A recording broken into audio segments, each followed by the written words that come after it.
Well, hello, everybody, and welcome to Three Things with JR.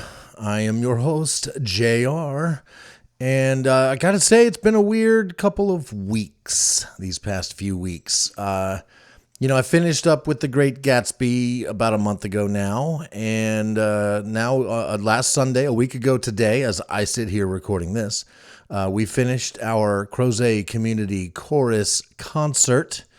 And so this has been a full week of nothing creative to do, like as an outlet. I just didn't have any shows to prep for. I didn't have any rehearsals to go to, lines to learn, songs to sing. And it's been a weird week. It has left me feeling very unmotivated. I do have My Fair Lady coming up this coming week, and I only agreed to any role in this show if it was one I didn't have to really rehearse for. I have one line in My Fair Lady, and I might be helping out backstage, but I don't really need to be there for most of the rehearsals. That changes this coming week. Monday, Tuesday, Wednesday, I'll be there for rehearsals. Friday night, Saturday night, and Sunday shows, and then the same thing next week. And so I've got something coming up, but it's not the same as, doing like a principal role with a bunch of things to learn and do.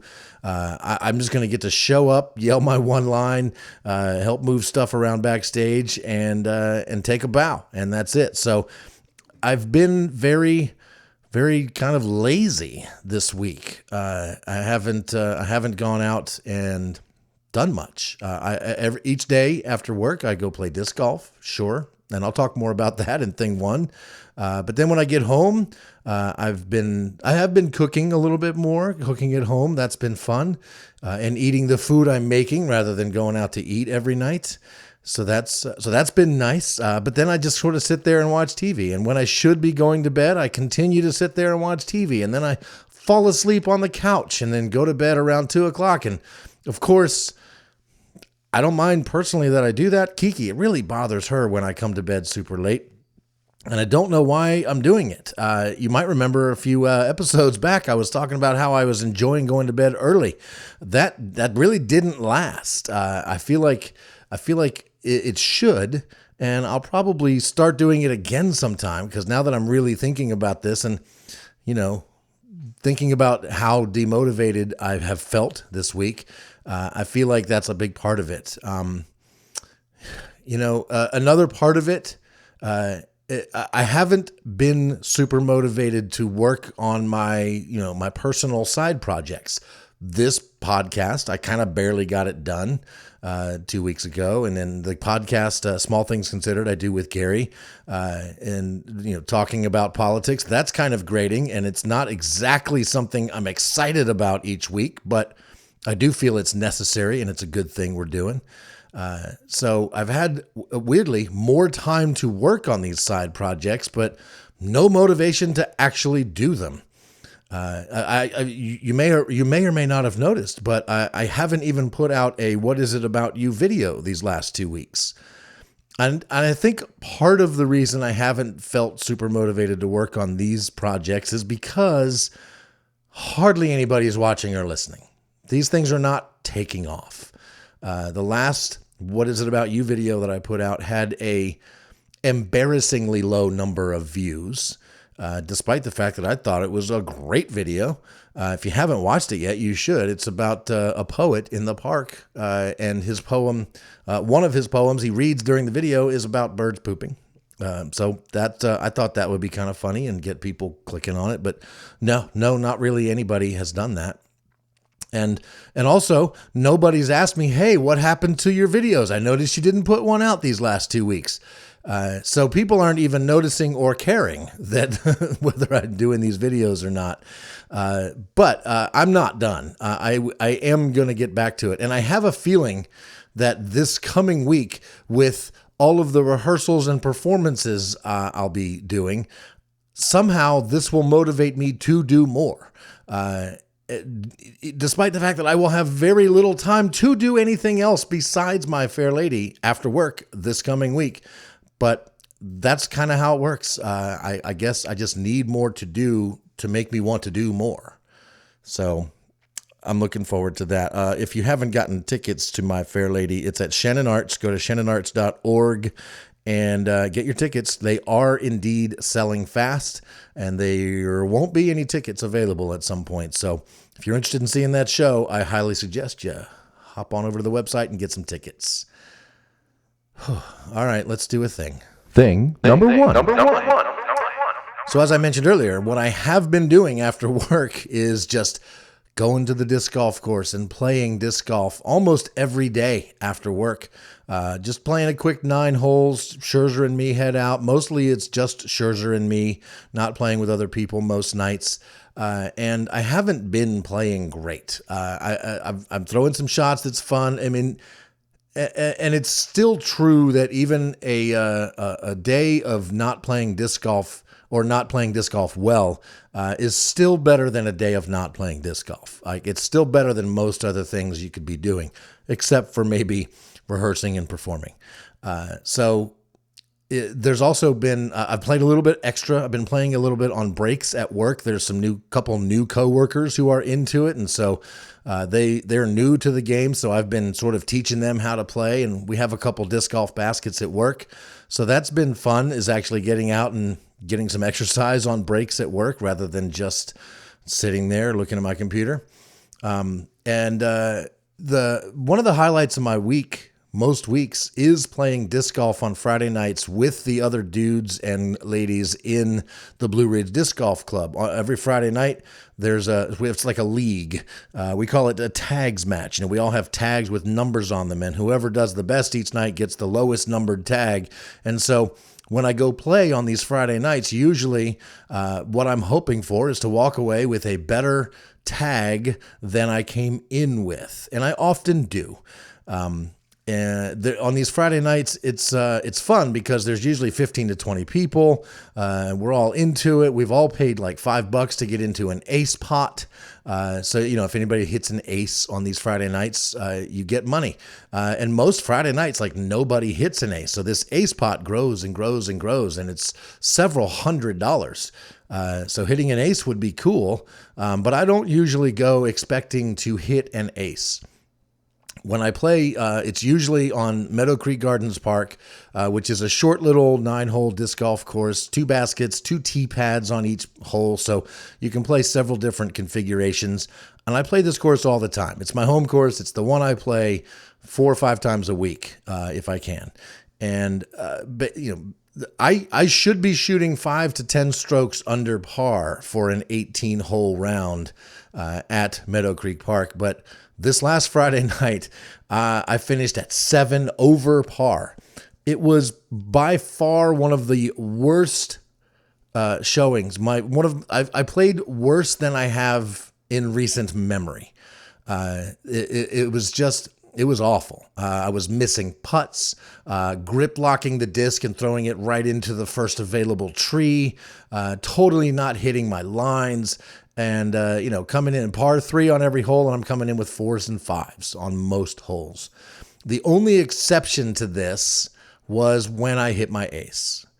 Hitting an ace in disc golf is not an everyday occurrence. It's not easy to do, especially on this course where there's a ton of trees. But I did. I got one. I hit an ace on a Friday night. When the ace pot is there and I've paid in full to get into the ace pot like I do every Friday night, I just throw away $5 most weeks. But not this week. This week, we were standing on hole number 3. We're throwing from the short tee to the long basket. There's about 65 trees in between the tee and the basket, and I know the line. I can see it. I can envision exactly how to throw the disc, where to throw the disc, which trees to go between, which side of the trees to go onto, to throw the perfect line.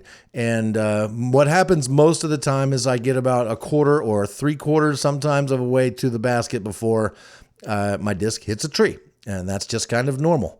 But not this time. This time I released the disc and it just went perfectly through the first set of trees, and then it looked like it was clear sailing, and I'm just sort of watching it going, yes, that's exactly what I was trying to do. I missed those trees and it's flying exactly right. And the other people I was playing with was watching it, and they started saying things like, go in. They thought it seemed like it was going to go in. I was just like, hey, I just got by most of the trees. I'm pretty happy with that. And then it did. It hit the chains. It settles in the basket, and it's an ace. And I'm just sort of sitting there watching this in disbelief. I can't even fathom that I was able to do it. And the cheers, the yelling, the high fives, the fist bumps, it was awesome. A total elation, pure joy. It allowed me to forget about how generally bad I was playing. And I continued to play generally bad for most of the rest of the round. And because this is a 9-hole course, you play each hole twice. And I literally drew metal. I almost aced it again the second time around with the same disc, the same perfect throw, just about 6 inches too low. And it was that close to perfect. I almost had 2 aces on the same hole on the same night. I have aced before on Friday nights. It's one time I hit an ace with witnesses with the $5 ace pot. I hit an ace. This one was kind of lucky. It was thrown very well, very much towards the basket, but the ace was because it bounces off a tree about 10 feet from the basket and then bounces right in. So kind of a lucky ace. And that night, this was about 2 years ago now, I hit an ace, and then the very next hole, someone else I'm playing with hits an ace. So now if I'm going to win any part of the ace pot, I'm going to have to split it 2 ways. And then elsewhere on the course, somebody else hits an ace. So the $500 ace pot that night got divvied up 3 ways. And it was still awesome. Don't get me wrong, but kind of annoying that the first time I hit an ace during one of these rounds, 2 other people hit aces as well. And so anyway, this time, nobody else hit an ace. We thought somebody did because we were looking at the scoring app, and it showed a 1 on somebody else's scorecard on some other hole. And so I was preparing my brain to have to split the ace 2 ways, but then they corrected their score. It was like a scoring error or mistake in the app, and it was fixed. And I had the only ace on Friday night. And so I got all of the ace pot, which was like $282. So yeah, I was pretty stoked about it. Didn't have to split it with anybody. One thing I've witnessed other people acing on one of these tag rounds, and twice now I've been on a card where somebody else aced, and in both cases they shared their winnings with the other 3 people that they were playing with, because you have witnesses, right? It's like they want to give money to the rest of their card, like just because they want to reward the people that were around them, cheering for them, witnessing their ace. So one night somebody won like $800 in an ace pot, and they gave each of the people on their card like $50, including me. That was kind of cool. Somebody else gave 40 or $50 one night. This ace pot wasn't quite that big, but I did hand out $20 to each of the people on my card. They couldn't believe it. They were super stoked about it. Anyway, it was just a wonderful night of disc golf. Very motivational, something I needed for this week. Even though I still finished up at 7 over par, the ace is what I remember about Friday night's tag round. So yeah, keep playing disc golf and enjoy it and have fun. And when you hit an ace, it's one of the best feelings ever, especially when there's somebody else there to witness it and pay you money. Thing number two is typically like a recommendation of sorts. And I feel a little bad for you because the thing I'm about to tell you about, I can recommend it, but you can't go see it. And that is Godspell. Was put on by Albemarle High School. The high schoolers at Albemarle High School were amazing. Kiki and I went and saw it on Saturday night, last night, as I sit here recording this. Literally, they probably just finished up their Sunday matinee, and now the show is over. So I'm about to tell you how awesome it was, but you can't go see it. But I'm not going to let that deter me. I'm going to tell you about it anyway. these kids were fantastic. This show was student directed, student choreographed. It seemed like, looking at the program, that maybe there was one adult involved, the music director, and he was great. The band was awesome, all student band. The drummer, where I was sitting, I could see the drummer, which I loved, and he was awesome. I wish I could drum as good as this high school kid. The rest of the kids in this show, freaking awesome. They sang great. They were so tight. The show Godspell, in case you're not familiar, it's like a hippie commune Jesus thing. They're telling about all of these parables and stories from the Bible, but they're all dressed like hippies and that kind of stuff. And it's very 70s. The show's kind of great. There's so much motion and action on the stage that the choreography and the movements have to be kind of perfect for all of it to really work. And their dancing was on point. Their singing, dancing, and choreography together was super tight, and they were captivating. They were clearly very good at this show and enjoying this show. And I just didn't want the show to end. I think I've decided. Some people have asked me, what's your favorite musical theater song? I think I have one, and I think it's from this show. And seeing it performed by these kids was really fun. Again, the show is called Godspell, and the song that I love the best from this show is called All for the Best. And it's a lot of it is a sort of a duet back and forth between Jesus and Judas. And of course, the rest of the ensemble joins in and sings along too. I totally want the Judas part. If I could ever be in this show, when I'm probably not going to ever get cast in this show because it's full of young hippies in a commune talking about Jesus, so I don't exactly fit that, right? But if I were to ever get to be in Godspell, I would want to do the Judas part of this song in All for the Best. It's a patter song, and I think that's my favorite thing in musical theater is patter songs. Lots of words delivered relatively staccato and fast.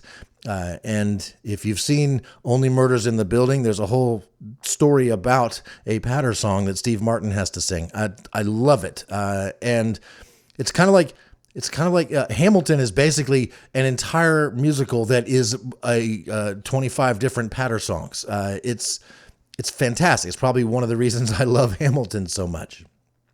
But watching these kids really made me think back to my time in high school. And how much I kind of wish I could go back and do it all over again. I would have been way more involved in the theater. I did do some performing in high school. I sang in my high school choir. I did act in one play. I was in a couple of variety shows, but I was not what you'd call a full-time theater kid. And I kind of wish I had been. I wish I had learned to sing better, to dance better, to act. Although I think I do acting pretty good, but there's so much more I could have done. Why didn't I do that?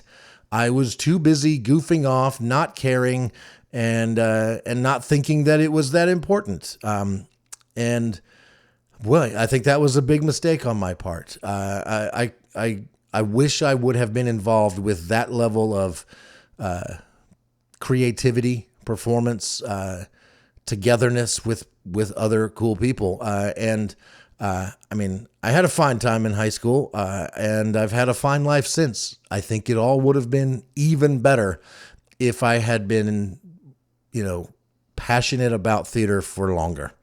When we left Godspell the other night, Kiki's first reaction, we both loved it, but she said, well, that was gaudy. And I thought she said gaudy as in Gawdy, gaudy. And I didn't really think it was all that gaudy. But no, she meant gaudy as in very God-filled, Goddy. And well, yeah, it was very God-filled. It is Godspell after all. And I've seen other God-focused musicals. I've seen Jesus Christ Superstar. And now I've actually finally seen Godspell after having only listened to the cast album on Spotify. And you might think that me as an atheist, the whole God thing would be a turnoff, but it's not at all, because I'm not necessarily there because it's a God thing. I'm there because it's supposed to be a great musical and I want to see it. And I'm there to watch the performances, to hear the songs. I pay attention to the production and how they do the things they do on stage. And this one was incredible. It was inspiring. So there you go. Godspell at Albemarle High School. Godspell in general. Check it out. Check out the cast albums on, there's a couple of them on Spotify and wherever you get your streaming music, and listen to the song All for the Best. And I think you'll be pretty happy because it's a fun little ditty. It's a neat patter song. And I want to sing it on a stage with other people for an audience someday. Thing number three. Thing number 3 is usually something stupid. And in this day and age, it's pretty stupid that we have to go to the DMV, but that is still a thing. Not for my license or anything like that, but just simply for a title issue. I recently refinanced my new car, got a better interest rate, shorter term, and the First Bank has sent me their clean title since they've been paid off, but now I've got to add the new bank as a lien holder to the title for my car and send it to the new bank. So I went to the DMV website, figured out pretty quickly that this is something you have to do in person. And work's been super busy. I have no way to take time off of work to go to the DMV Monday through Friday. And I would have gladly made an appointment to go so that I wouldn't have to just walk in and sit and wait. But they don't do appointments on Saturdays. So I did. I had to just do the whole walk-in thing. And here's my experience. You decide if this was a good experience or bad. I walk in the door and you got to wait about 10 minutes or so just to get to the first person. They have a little information desk up front, and they're the ones that you tell them what you're there for, and they give you the forms to fill out and a number so that you can go take a seat, fill out the form, wait for your number, and go up. The woman at that first desk, I took 10 minutes or so to get to her. Gosh, she was so nice. She was awesome. She was happy, seemed to be enjoying her job. She seemed to understand very immediately what I needed to do. She gave me a form to fill out. She looked at the paperwork I had brought with me and gave me all my stuff and sent me on my way to my seat. She was impressed with my car. She said, I love Subarus. This WRX is that a stick shift. She's all into it. Just made me feel really good coming into the DMV. Super happy. She seemed really competent and good at her job. She totally took care of me. Or so I thought. As I'm sitting there filling out the form, this form seems like the form you fill out when you first bought a car. It's like you're entering in the purchase date and the purchase price and all this stuff. And I was like, this doesn't quite feel right. So I went over and asked her about it. She said, yep, do this and that. So I went back, still not feeling like it was the right form. And by the way, I brought a Starbucks with me. I wasn't sure if you were allowed to bring food and drink into the DMV, but there were no signs out front.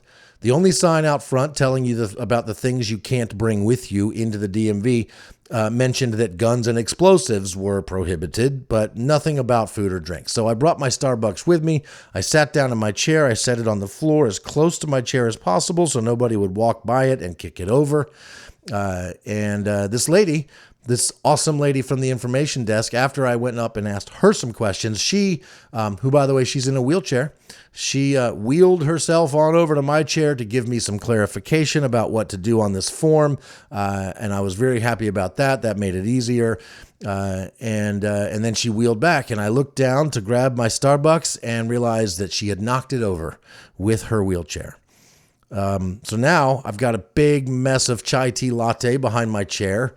And so I've got to put everything down and walk over to her, say, hey, I could have said, hey, I think you spilled my drink when you came over to my chair, but I didn't. There's no reason to do that. I just, I was the one that brought the drink in and set it there. And so I think I'm as much to blame as her. So I told her, hey, I spilled my drink. She gave me some paper towels. I cleaned it up. She brought a trash can over, a little yellow sign so people knew that the floor was sticky right there. Took care of that. So I finish that. I finish filling out the form. I sit there and wait. I get called up finally, and the ladies, I tell her what I'm doing up at the actual window where the business gets done. And she said, this isn't the form you need to fill out. And she looks at her coworker. She's like, oh my gosh, they gave this guy the wrong form. Here you go. And she hands me the right form. Just fill out that part, really quick. Did it. Handed it in. She assured me everything was good to go. I paid. They take Apple Pay at the DMV, by the way. So quickly paid my $15. She said they would electronically send the new lien title thing to the new bank, and gave me a receipt. And I was in and out of the DMV in under an hour. She even asked me, hey, how long was your wait? And I told her, I was like, I think I'm going to be out of here in under an hour. We both talked about how great that was. But despite not having done her job super well, despite giving me the wrong form, despite knocking over my Starbucks, I walked out of the DMV in under an hour totally happy. Happy to not have been there all morning. Happy to have had 2 interactions with DMV employees that were as pleasant as could be, despite the fact that they were imperfect. I don't know. Going to the DMV is not like it used to be. It's a fairly pleasant, fairly efficient experience. And I think it could only have been made a little bit better by giving me the right form to fill out. Other than that, it was great. And maybe not knocking over my chai tea latte. So anyway, thing number 3 is dumb because, it's just a trip to the DMV. If you're even still listening right now, I'm impressed. Thanks for hanging out with me on 3 Things with JR. A week from this show coming out, you will be blessed with the latest episode of Small Things Considered, where Gary and I sit and talk about politics, the presidential election, and where things stand these days. We're having a good time talking about it, and we learn things each time we do a show, and we hope we teach you things each time you listen to our show. So check out Small Things Considered, coming out on alternating Tuesdays from this show. And at some point in the very near future, there will be a brand new What Is It About You video. But to catch up on the almost 40 videos I've posted so far, go to WIIAY.com. I do have a website for this video channel, What Is It About You? And it'll take you to the YouTube channel. There's videos embedded on the website. You can buy merch, a pretty cool hat, a What Is It About You hat, or a hoodie, or a t-shirt. But get yourself some merch. Check out some of the videos. I'm going around and interviewing people kind of randomly, mostly, and making fun little 5 to 10 minute videos out of some really cool interactions I've had with people. So enjoy. Please go to youtube.com/@whatisitaboutYou, and you will find my channel and hopefully in some enjoyment there. So thanks for watching, if you have. Thanks for listening all the way this far, and thanks for listening to that other podcast we do. And get your tickets to My Fair Lady over at Shannon Arts. Do that now without waiting, or you might be out of luck. And keep an eye on ranchhandrecords.com for more information about To Be Fair, the band that Gary and I and Brian are in, because we've got dates coming up, especially in June. So lots of chances to come see us play live out there in the world. So tobefair.com, TOBEFARE.com. All right, that's it. That's the end of the show. I'm out of here. I'll see you next week. It's a brand new day. It's a brand new day.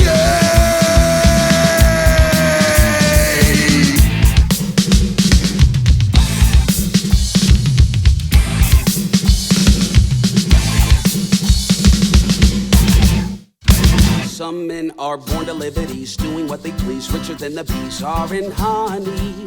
Never growing old, never feeling cold, pulling pots of gold from thin air. The best in every town, best at shaking down, best at making mountains of money. They can't take it with them, but what do they take care. They get the center of the meat, cushions on the seat, houses on the street where it's sunny. Summers at the sea, winters warm and free, all of this and we get the rest. But who is the land for? The sun and the sand for? You guessed, it's all for the best.